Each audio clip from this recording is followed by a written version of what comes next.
in the heart of Beer City, USA. Two men, one journey, to create a sports show unlike any other. Unfiltered, raw, and honest. One of them played a soccer goalie opposite Ben Stiller. The other once scored 6 points on Steph Curry. These guys know their shit. Let's go! Tank Spencer, Jeremy Greene, the Sportsocracy. Presented by Ingles Supermarkets. Low prices, love the savings. And Fred Anderson Nissan of Asheville.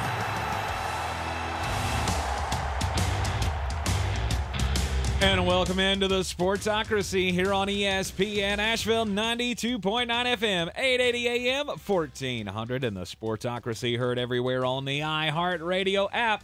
Yep, live or on demand. You can get us and take us with you everywhere you go. You can see us as well on YouTube. We make it so easy for you to consume this here 3-hour product on ESPN Asheville every weekday. Go to thesportsocracy.com, click on the live video link. Don't forget to subscribe to the channel so you can join us in the chat. And right off the jump, you get to hit your button, your stupid button that absolutely drives me crazy. Because, I mean, of course it would be. Breaking news day. Who's gonna break the news? Who's gonna break the news? Who's gonna break the news? Who's gonna break the news? And the Carolina Panthers have made the deal with the devil. Actually, with the Cleveland Browns. They are trading with the Cleveland Browns to get Baker Mayfield. And, you know, when I saw the compensation, they're giving up a conditional fifth-round pick. Yep. They're only paying $4.85 million of his salary. Win. And you would think that just makes it all okay. It does. I only had one reaction when I saw this. What? Oh, you're really going to bring in Baker Mayfield to try to solve whatever problem you have. Are you kidding me? Someone was going to do it. It's just insane to me. It's insane to me. What benefit does this do you? May I ask, what does this do? I mean, it does make you a little better at the quarterback position, which is the most important position in football. But does it, though? And I just heard Bucky Brooks on Colin Cowherd say he stole my thunder because he said virtually verbatim exactly what I was going to say. What's that? How much better has Baker been with exponentially better things around him? I mean, there's nobody with an IQ above salad dressing that doesn't realize that Cleveland was in a better shape, specifically offensive line-wise, than Sam Darnold ever had with the Carolina Panthers or the New York Jets. Is that fact or fiction? Fact. They haven't been that much different of a quarterback. Agreed. And so why all of a sudden do you feel so much better about this? I don't get it. There's no one. No. You're misconstruing here. No, I'm not. You're misconstruing. No one feels better about this. If you do feel better about this, you need to check yourself into some sort of a mental institution. Well, there are a lot of people that listen to this here program that feel a lot better about the Carolina Panthers with Baker Mayfield than they did with Sam Darnold. Well, if you do, congratulations. I feel better about this because this is going to give us such the greatest little dumpster fire to follow over the season. The bad thing is that this almost guarantees that the starting quarterback of the Carolina Panthers will not be coming on this here program. Oh, no, absolutely not. I wonder if he still has me blocked on Twitter. He's probably checking it out. He probably does. He's that bitter. He's that much of a child. Look, everybody knows me. I love a good dumpster fire. And guess what, Carolina Panther fans? You're in for a hell of a one over the next 12 months because what you're going to see is you're going to see Baker Mayfield come in here with all this pomp and circumstance of, we were taking care of the quarterback position.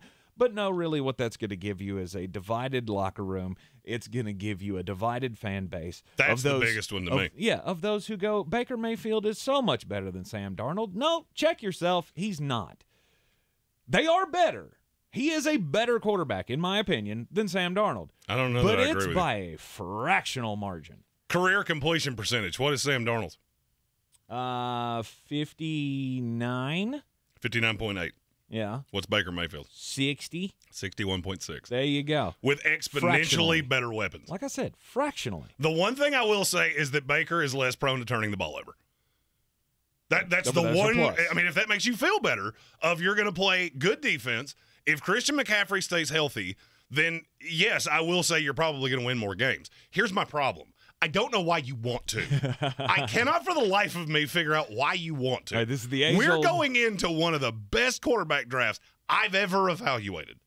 I've been doing this since there was not a 1 in front of the last 2 digits of the year.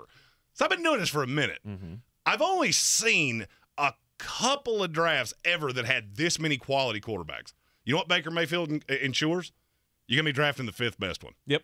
You know what you just did in the last draft? Drafted the 5th best one. Mm-hmm. Not according to the front office. We everybody got lies the one about we that. wanted. Everybody lies about that. So that's just nonsense. If you had Matt Corral as the number 1 quarterback in this class, you're out of your mind. Agreed. And I would say that to anybody that said it to me. This is the age-old Jeremy Greene trope of if you go suck, suck. And here's the thing. If you go, how many games does this team win with Baker?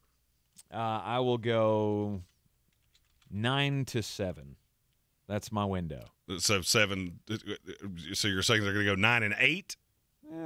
Best possible scenario. All right. So you're in at 9-8. I'm not so sure that I'm as rose-colored glasses as you are. Okay. The one pivot game. All right. So you start with Cleveland, which is going to be an absolute circus, and I'm here for it. Of course. Then you play at the Giants, New Orleans, Arizona, San Francisco, at the Rams. Yep. Do you feel any different about any of those games with Baker Mayfield than you would have with Sam Darnold?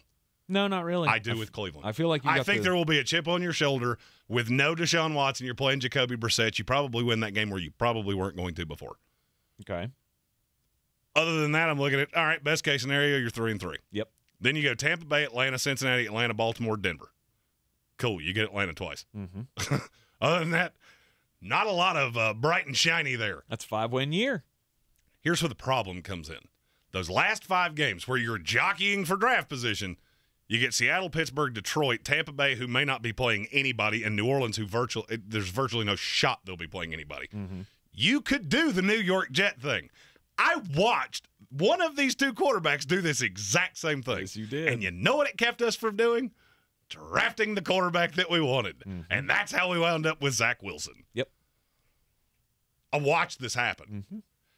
And what I don't get, and this is the thing that I'm going to need somebody to explain it to me. I understand that you didn't give up a lot in draft pick compensation. People hear 5th-round draft pick, and they go, well, that doesn't matter. It's a throwaway. The team that just won the Super Bowl, do you realize how many 5th, 6th, 7th-round draft picks they had on that roster that were contributing in a high-level way? Mm-hmm. And so you did this for what purpose? There's only one answer that really makes sense to me. To appease the fan base. Bingo. To give somebody some reason to come to the stadium. Yep. That's the only thing that makes any sense. Yep. Because I don't think from a football standpoint you're not that much better. Nope. You're fine. But I said you were fine before. And so now I feel like your range of outcomes has changed. But what is the number one thing Carolina – this was the first thing you said to me when this came out at 2 o'clock this afternoon. Mm-hmm. What is the number one thing the vast majority of Panther fans want? A quarterback. No. The number one thing they want is Matt Rhule to no longer be the coach of this team. Oh, yeah. You just added about 7 layers of how that could not happen. This team goes 7-10, and Baker looks the part of potentially being a franchise quarterback. Matt Rhule get fired? Yes. No shot. You don't think so? No shot. Because now you will be able to say, well, we have the quarterback, and this team's young. We have one of the youngest defenses in the league. Everything's we can't let him go now. Look at the improvement. Look at the improvement of what we've done here. These are the moves that you make that are just, it leaves you in this purgatory. Al, is there a path to what you just said happening? Absolutely.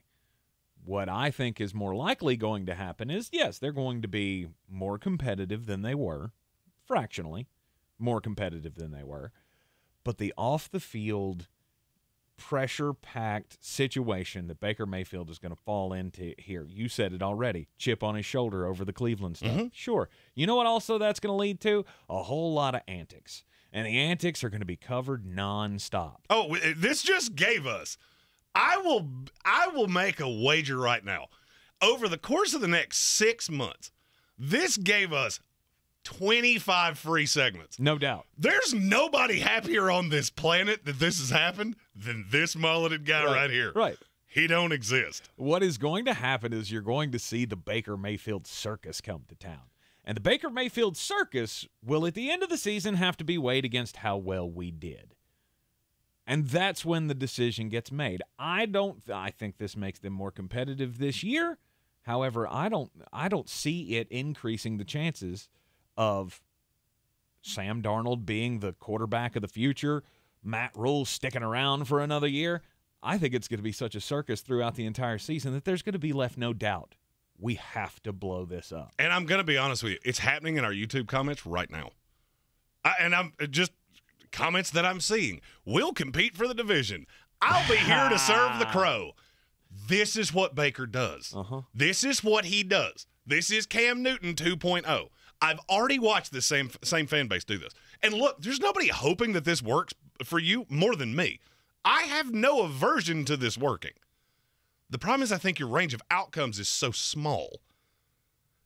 Because Baker has been the exact opposite of Sam Darnold since the minute they were drafted. He had the line, he had the front office because they had the all-star team of former GMs and scouts that were putting the team together, and they were laying on the analytics, and Sam Darnold had the Jets. He was running for his life. If you had to honestly answer this question right now, which of these two quarterbacks is more talented? Sheer talent. You give them the same team from the minute they came into this league. Who is more talented, Baker Mayfield or Sam Darnold? Sam Darnold. 29 out of 32 teams would agree with you. And now you brought in the one that has a circus. Because if Sam Darnold had come in and started, let's say he played 12 games and then you had 5 games of Matt Corral, who this says a lot to me about how they feel about Matt Corral. We'll get into that in the next segment. Nobody would be clamoring for Sam Darnold to come back. If you go 7-10, that same 7-10 number that I gave, would you be clamoring for Sam Darnold to come back? No. No, because the fan base tapped out on him. Now you've brought in a guy that has this little, I don't know what to call this other than a cult fanboy following. So what do you think is going to happen now? This team that's gone Cam Newton, Jake Delhomme over the course of their 30-year existence. But now you got a former number 1 pick. He's fantastic, and he's talented, and he's this, and he's that. And you go 7-10, that same season looks different. That same season looks completely different. And also something we'll touch on in the next segment, you just completely boo-boo-kittied your ability to handpick the next quarterback. As the Panthers have given up a 5th-round draft pick, and they're only having to take on $5 million of the salary. He was due $18.8 million this year, just like Sam Darnold is on the extension, the rookie extension. So, didn't give up a whole lot to get him in the building. It makes you fractionally better for the year. Kevin Vick in the comments on the YouTube stream says, what did we really lose? And part of me agrees. When you told me the deal, you came in here bursting through the door. Oh, we got breaking news. And I went, okay, wait. They give up a 5th-round pick, which to me is a throwaway. I get it's Mr. not Mr. a throwaway. Mr. Draft Guy believes that all 5th-round picks can be superstars. But in all honesty, that's not true. You have to be a good drafting team. You have to be a good scouting team to get the most out of those picks. Are the Carolina Panthers that? So, I mean, then what does it matter? If you can't draft, you might as well just roll over and die. Well, the last 10 Super Bowl champions called, they would like a word. Sure. But historically, there are franchises. But it's not just the 5th-round pick. Okay. You got to understand, you gave up a 2, a 4, and a 6 for Sam Darnold. You gave up a 3 and a 5 to get Matt Corral. And now you gave up a conditional 5, which will invariably become a 4, for Baker Mayfield. Do you understand that means you have given up almost an entire flight, an entire class of draft picks? Yes. For 3 quarterbacks, and you don't feel good about any of them. No. That should probably tell you everything you need to know. That should probably tell you everything you need to know. The person I'm most disappointed in today is Scott Fitterer. Like, I thought Scott Fitterer was a great GM. He came in and he made some moves, and we went, holy cow, he's doing some good things. And then he made the Sam Darnold deal, and I went, maybe it'll work, maybe it won't. Okay. Then they had the draft this year, and they took Ike Ekwonu, and I went, yeah, that was a great draft pick, and back on Scott Fitterer's side. Now, you bring in Baker Mayfield, and while I think it makes you fractionally better, I don't understand why you would add this in. Unless this is a master plan by Scott Fitterer, what is one way that we can guarantee that this year is going to be an absolute joke and I can get this head coach out of here? Baker Mayfield. Bring in a crazy egomaniac, young hotshot quarterback who's going to come in and just rankle half of the fan base to beyond all recognition. And now maybe this is the way to guarantee that I end up with a blow-up next year. The problem is if it goes so bad, it could take my job as well. It's a hell of a gamble he's making. 100%, because now I think you have put yourself on the hot seat of if the quarterback play is terrible, eventually somebody's going to say the same thing I did of, do you realize how much draft capital you gave up to have the worst quarterback room in the league? Yep. That's going to be hard to come back from. But I'll go one step further than that. My buddy Matt Miller, ESPN NFL draft analyst, recently put out his 2023 never too early mock draft. Okay. Who do you have Carolina taking in the first round? Now, before I say this, I need to say his mock and mine look tremendously different. I don't know. Tyler Van Dyke. Bryce Young. It's 7. Okay. Well, you got. I don't think that's going to happen, but okay. Well, you got to remember the 6 teams he had in front of him. One was Pittsburgh, which I don't think is going to happen. He had Houston not taking a quarterback. But just for the sake of this exercise, let's just say that it goes the way he said. He also has my Jets picking number 1, which I was a little might have sent a tweet on that one. Is there any chance you're not better than the Detroit Lions at this point? The answer is no. The answer is no. Yeah, no. Is there any chance you're not better than the Seattle Seahawks? No. No. Is there any chance you're not better than the New York Giants? There's a chance. No, there's not. Yeah. That you're not better than the Giants? Are you out of your gourd? You do realize they're still playing Daniel Jones, right? So now you've taken yourself Carolina out. Panthers. So now you're out of the top 10. Mm-hmm. That's what that means. This move has now taken you out of the top 10. Do you know what all 3 of those teams did? Picking 8, 9, 10 right behind Carolina. Quarterbacks. Yeah. Quarterbacks. So now you're going to take whatever's left. And what did it do? Did it make you a playoff contender? Nope. No. Not any more than I already thought you were. Look, I have to reemphasize this. I think this team is better than a lot of people do, especially people in non-Carolina markets. On the national stage, you're viewed as one of the 5 worst teams in this league. Mm-hmm. I don't agree with that. But I didn't agree with that with Sam Darnold either. Now, I'll take it one step further. Let's say we had both agreed that now this makes you an outside contender to challenge for the 7th spot in the NFC playoffs. Are you a threat to anybody? No. Then what was the purpose? You're going to do this for a year, and now you just brought in a headache.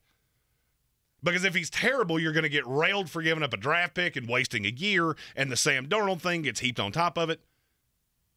But here's the scarier proposition to me. Mm-hmm. What if he's good? What if he's actually good? What if he's better than he's been in his career? Then you got a problem. And I'm just going to take his career stats. His best year ever, he was a 63% passer, 26 touchdowns, 8 interceptions. Browns went 11-5. Mm-hmm. If he did even that again, yes, you're 3-1, a little over 3-1 touchdown interception ratio. Panthers go 9-8. What happens then? Then you're stuck with him. How much do you pay him? How much does he cost? Will the fan base mutiny if you don't re-sign him? Does he have any value? What do you do with Matt Corral? Did you just set a 3rd-round pick on fire? Yeah, you did. See, this is the problem, is when you make these moves that are, in my opinion, reactionary, there's no win. This is like an escape room. There's one scenario where you come out of an escape room and you get to the end and they give you the little plaque and get to hold it up and go, look, I'm smart, I got out. There's not one of those now. There is not one of those scenarios. Because you either look like the buffoon that gave up that many draft picks and you went 3-14, or now you have to deal with the same headache that Cleveland's been kicking the can down the road on for 3 years. 3 solid years they've been kicking the can down the road on this. And I will tell you this, on our social media pages, Dakota Henson, doctor. Doctors do listen to us. It's not just nice. Smart people listen to us too. Nice. Cleveland Browns fan that was absolutely catatonic because Baker was the guy that took you out of the doldrums. Mm-hmm. He took you from not being the Browns. He won you a playoff game. You do realize that your best case scenario is that you're saying that exact same thing 1 year from now. And that means now you've got a $30 million quarterback that you have to pay. You have no choice. I mean, do you agree with me on that? I agree. If he does what I just said, you have to extend him. You have to pay him. And now you don't have the quarterback on the rookie deal. Mm-hmm. This young nucleus of players, you kiss that goodbye because you're not going to be able to keep that with a quarterback that's that expensive. And he's never going to be better than the 20th best quarterback in this league? And this is exactly what I was alluding to at the beginning of the segment. Because what if? It's a big what if. I mean, be honest with yourself. You think this is a team that could possibly win 11 games? No, Best case scenario. No. Best case scenario, Baker Not Mayfield. with that schedule. No. If he does, sure. But I think you're taking a big, it's not that big of a gamble that he's going to be successful. I think what the gamble was not be bad enough for me to lose my job if I'm Scott Fitterer. And now one of the number one things I love about having this show on YouTube is that you can hop in the comments and comment to us simultaneously and drive the conversation, which is what Matt Garrison just did, because he gave one of the best 2-comment responses that you could possibly have given. If you were the Panthers GM and your job was on the line, what would you have done? And instead of bashing the Panthers, shouldn't we be bashing the Browns? Look at their quarterback decisions. It's funny you said that. After the break, we'll address both of those questions because they're great questions, and I think they have a very simple answer. Do it. If you want to feel good about this, they gave you reason to feel good. Mm-hmm. You didn't give up that much in draft pick compensation. Right. You're not giving up that much money in salary. I get all that. Mm-hmm. Matt Garrison in our YouTube comments asked, if you were the GM of the Carolina Panthers, and your job was on the line, what would you have done? Here's where I have a little bit of a disagreement with where everybody's job stability is. I don't think Scott Fitterer was on any kind of hot seat. Okay. He's done well as the GM. Mm-hmm. Matt Rhule had more say than anybody wants to claim. And there's a reason that you've seen things kind of take a dynamic shift over the last year, because now I feel like Scott Fitterer is the one making decisions. He has done what he had to in a reactionary sense. And I don't think he was in danger. Matt Rhule's always been the one that I thought had one foot in the grave and one foot on a banana peel in terms of his NFL longevity. Mm-hmm. It's the reason he was being mentioned at Penn State. It's the reason he was being mentioned at Michigan if Jim Harbaugh had taken an NFL job, because we all knew they're not long for this. This is an arranged marriage that is not working. Mm-hmm. So the question was, what would I have done? It's very simple. This is Matt's hurrah. I go to David Tepper and say, look, I took this job with him here, and he had way more pull than he ever should have. We kind of know how this is going to go. Maybe Sam's good. Maybe we have to make a decision at the end of the year. More likely not. More likely we're going to be somewhere in the neighborhood of 4 or 5 and 8 at the end of the year. We get a little 4-game look at Matt Corral, and then we know what we got. And in this offseason, I will go get our franchise quarterback in the best quarterback draft I've seen in the last 15 years. This year, sorry. Look, Tepper, I know you're impatient. I know you're a rich guy that's not used to being told no. I get all that. I need a crack at one of these guys, these homegrown talents. Mm-hmm. All right, look at the top 10 of our power rankings. You know what virtually every one of those teams have in common? They got a quarterback. Well, but how did they get said quarterback? Oh, drafted him. There you go. Except for Tampa. Who got a 44-year-old quarterback Right. that had tapped out on the situation he was on. Right. I got news for you. That's not a very common occurrence. Mm-hmm. And Matthew Stafford, you give up 2 first-round picks for a guy that's in the Siberia of the NFL, and it's a transition into a new front office. Mm-hmm. That ain't out there. But you look at the Kansas Cities, you look at the Baltimore Ravens, the Cincinnati Bengals, Buffalo Bills, the best teams in this league, you drafted your quarterback, and there's a reason for that. You don't go hunting and pecking trying to find whoever we can fill this hole with. Now, the other side of that was, shouldn't we be hammering the Cleveland Browns? Absolutely you should. And that was the number one thing I was looking forward to today. Do you remember the 2018 draft was the first one I ever did on radio? Okay. Do you remember how many arguments I had with fans that said, oh, you just don't understand. Baker Mayfield is a leader. He's a winner. Yes. He's a great player, and you don't get it. I do remember. Yeah. That aged well, didn't it? Didn't that age well?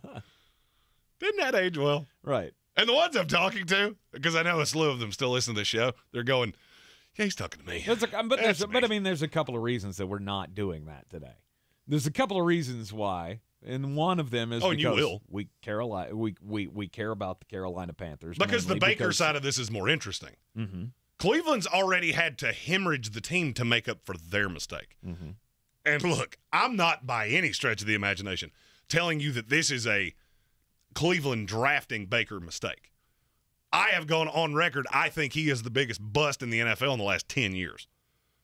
And today's just another notch in that belt. Right. But here's the thing.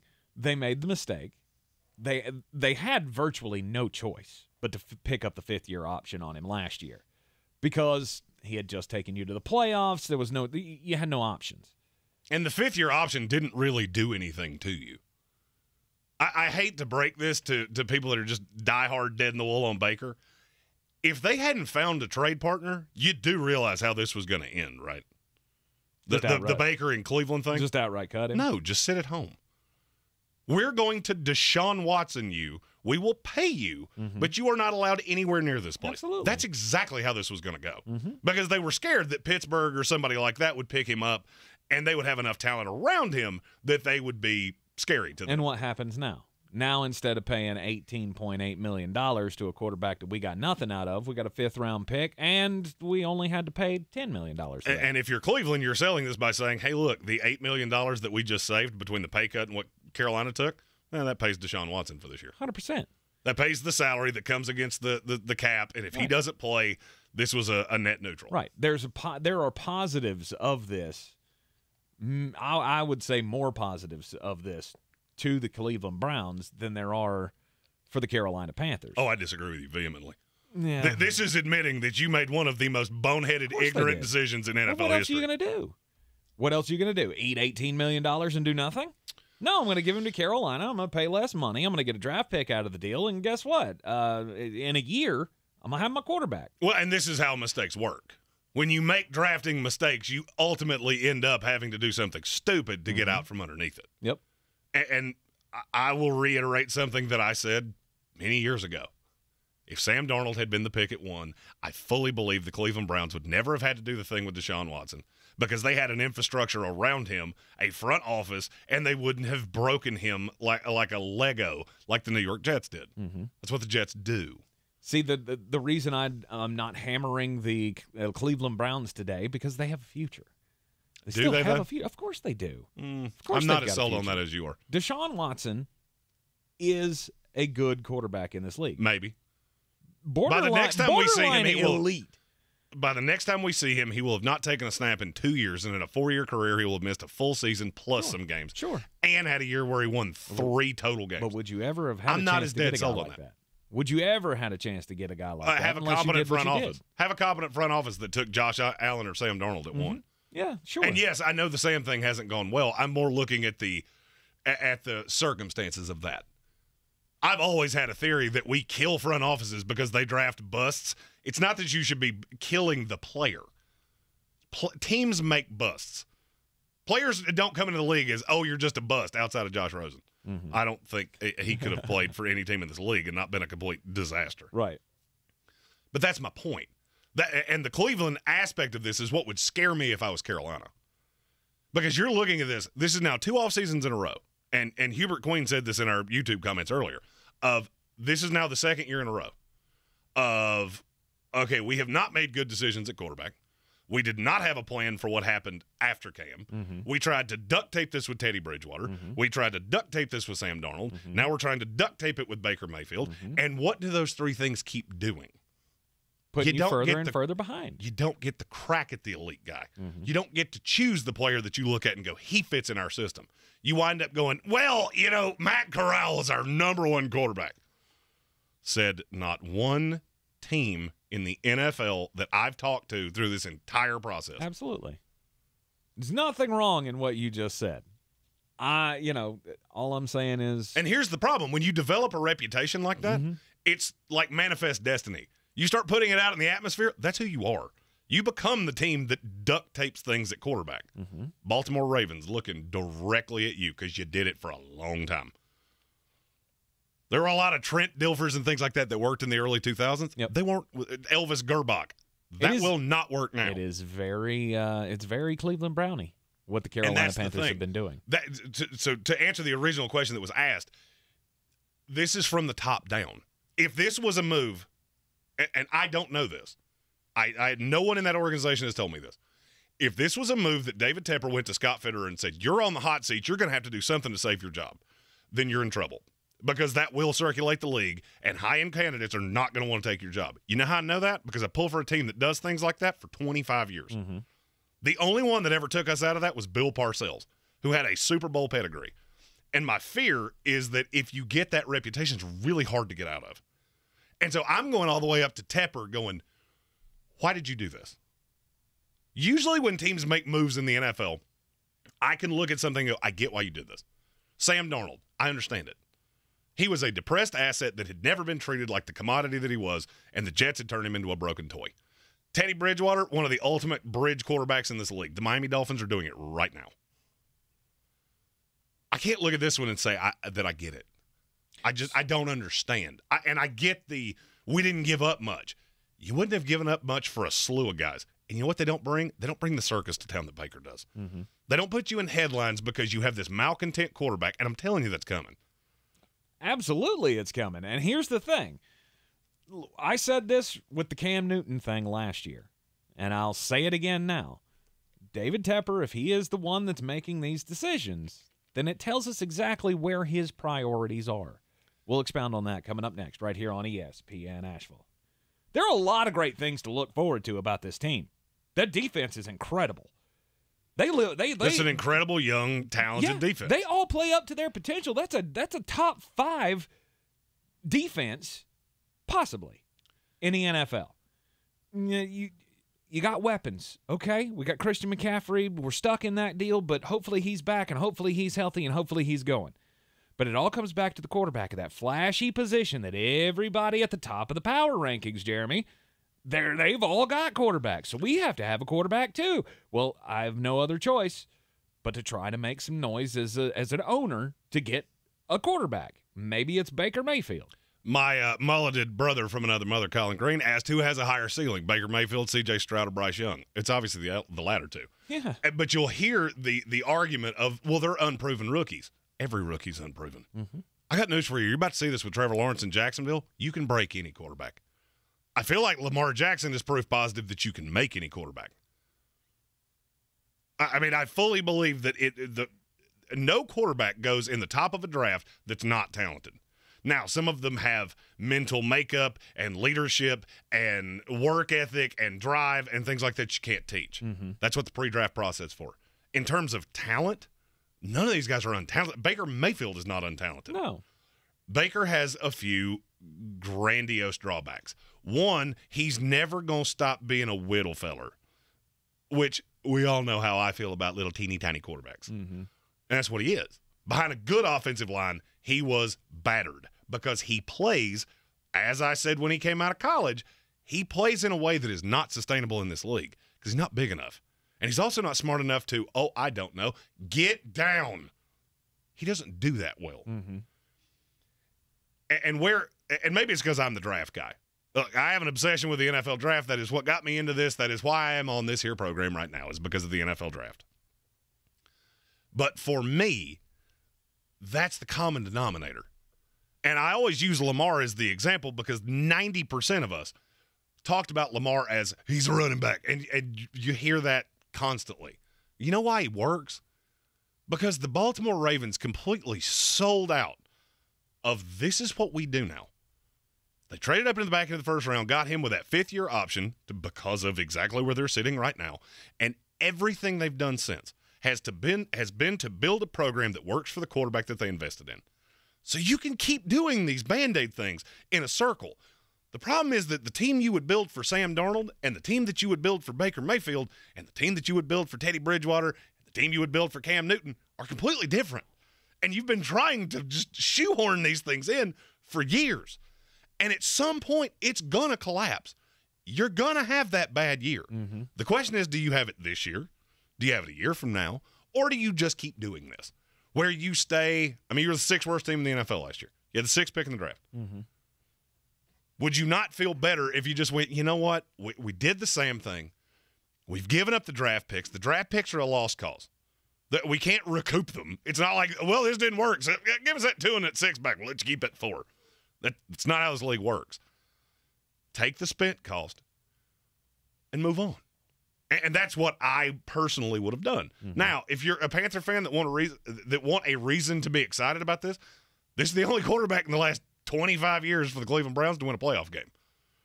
There are exciting things about him. I'm not trying to rain on your parade. I just don't understand the structure. I don't understand the premise. And I love Scott Fitterer. I think he is a fantastic football guy. And I'm just curious, were you the one that did this? Were you the one that made this move? I can't figure that you were. I still believe no. I also can't figure out, what was your competition here? Like, who did you actually think was going to make this move? I mean, there's nobody out there. Right. You said Seattle when I asked you this earlier. Sure. They have done everything in their power to make you know, we're not interested. Mm-hmm. We were never interested. Or we'll roll with Drew Lock. It was not a smoke screen. You know when smoke screens don't happen? In text messages where nobody can hear them. Seattle had zero interest. Right. And I mean, look, this might have been the least that you could have gotten them down to that they would move him. Exactly. Because they might have just said, you know what, we'll send him at home with Baker Mayfield and he can count his progressive insurance money. Mm-hmm. If they're willing to eat it, then eat it. You know, maybe this is the lowest that they would go. They had been talking forever about not wanting to give up any of the paying any of the contract, and then they said they don't want to give up more than half. Well, this is the way you got them to give up more than half. So maybe Scott Fitterer. I hope this is the way it went. That Scott Fitterer looked at this situation and went, I got to do this. My owner's telling me I can't do anything else. I have to get the best possible deal for this team. And I think that's what he did. I think he got the best possible lowest price that he could possibly get. You think a year from now we could get Sam Darnold to be the third on this show? I feel like that's going to be a real depressed asset about a year from now. He could be available. However, that is a more improved offensive line, so maybe he may not be dead by then and he can go play in the XFL. Hey, Sam, call me. Is